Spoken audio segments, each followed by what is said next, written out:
Video games are not going to cost $100 according to another leading analyst. Christ. So in the news, we have another analyst this time coming forward, confirming essentially that we are going to see the Rockstar GTA 6 come out with a $100 price tag, which is just thoroughly depressing at this point. This occasion, it's Pachter, quite a well-known and leading video game analyst, is coming out and also confirming this information, or at least suggesting that this is a likely thing to happen. For those who don't know, Pachter is actually really quite big in the actual analysis gaming space. He's worked for years at a company basically doing video game company evaluations, has had a lot of great insight in the actual marketing strategies of businesses in the video game space, and was even on Game Trailers for a long running while with his own show, giving big pieces and analysis on the video game space from a business standpoint. So a man who's quite in the know, has a lot of connections, and does indeed carry a bit of weight with his analysis, which is good to see because it comes from a place of actual merit, but also not great to see because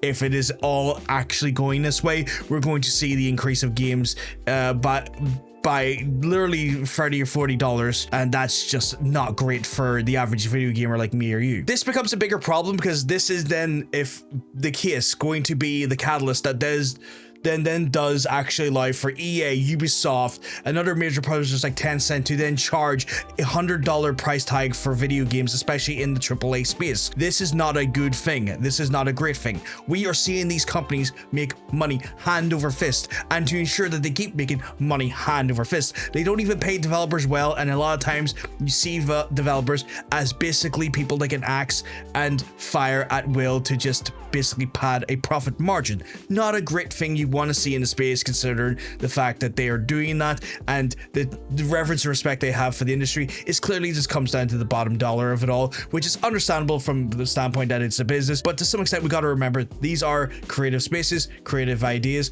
creative products, and these products don't get made without creative people. And I get that we need to make sure that they're employed, but they were already making enough money as it is to have stupid amounts of profits in large places, and they're just becoming more and more greedy. Now, you may ask yourself, how do they plan on getting away with this? Well, Pachter himself even says that to try and sort of massage, smooth over, and buy over us gamers is that they might actually include a bit of bonus currency inside GTA 6 for the GTA Online product, so giving us a major amount of the premium cash to supplement gamers and buy them over and make them understand that this $100 price tag is actually giving you more value for your money than you think. But that calls into question, why don't we just have a special edition that does that? Why don't we have that? You can still release the game at a base price. You're going to sell the 20, 30, 40 million copies of this game on launch. Easy. This game is going to sell out everywhere. You're not losing money here. But instead of just doing the base cost there and giving us a $100 package with special edition bonuses and other things like the premium currency that they're suggesting that could be the case, no, that's just the base product now. That's what they're going for, which to me is an incredibly dangerous practice. I've already talked about what EA and Ubisoft and Tencent and others will do if that is the case, but we have to look at it from a larger scale. When I say larger scale, what do I mean there? Well, video gamers, especially on the PC side of things, use gray market keys. Now, you can talk about the efficacy or the sort of right to use gray market keys, especially how it affects developers, considering gray market keys technically don't see any profits go to the original developers for those keys, but it is still a substantial place in which a lot of gamers, myself included, do try to find some deals, especially on older games or games that come out again, these price tags that are already kind of unaffordable because, well, the cost of living is ridiculous. And have you seen the price of eggs in America? Jeez. Okay. And that helps us to some extent at least get a bit of savings to try and make gaming affordable still. Problem is that Rockstar have admitted that they don't actually have any intention of releasing the game on PC at launch. And this is a known thing that Rockstar have done for some time now. Rockstar games don't make that jump.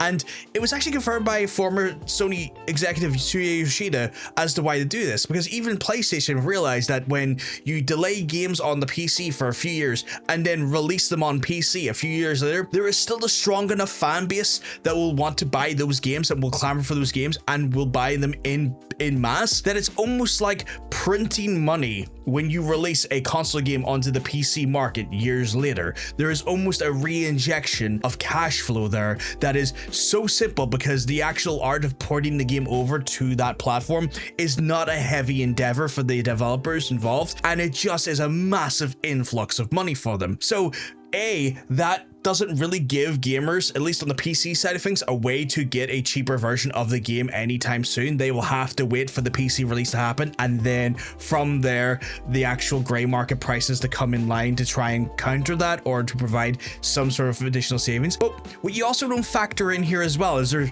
another problem there. When we start pricing games like that at $100 and we have $100 games going as the standard, that means that gray market prices will come up as well. So suddenly, instead of maybe waiting 4 or 5 months for a game to be, say, $20, $30 instead of the $60, maybe, you know, at launch, and obviously that goes up to $70 now, and that comes up to a little bit more where we're actually paying close to the $40 and $50 on gray market. If we bring games up to $100 as standard, we're just going to see the price in gray markets be the actual prices we used to pay for games, meaning that we're not actually seeing a saving in gray markets anymore, because they are just going to be reaching up to the standard price of what video games were for the longest time. That then creates basically a problem there that we can't avoid if we start standardizing the cost of these games. This is not a good thing to see.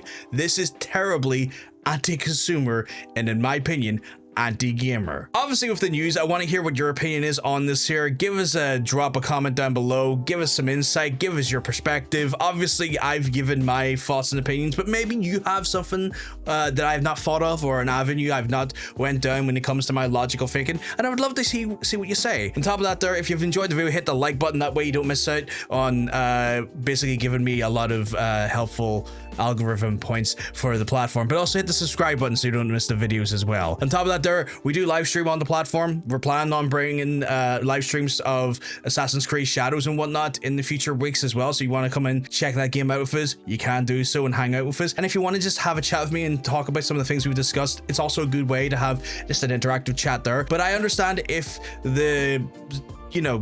YouTube is not your platform of choice when it comes to live streaming. That's why we got the purple platform. You can check us out in the link down below, twitch.tv/HPVG, and we can have a wee chat there as well. I'm on both places. I simultaneously stream to both. But anyway, I'm gonna love yous, gonna leave yous. If I'm lucky, I'll see yous on the next video or the next live stream. Have a good one, folks. Peace.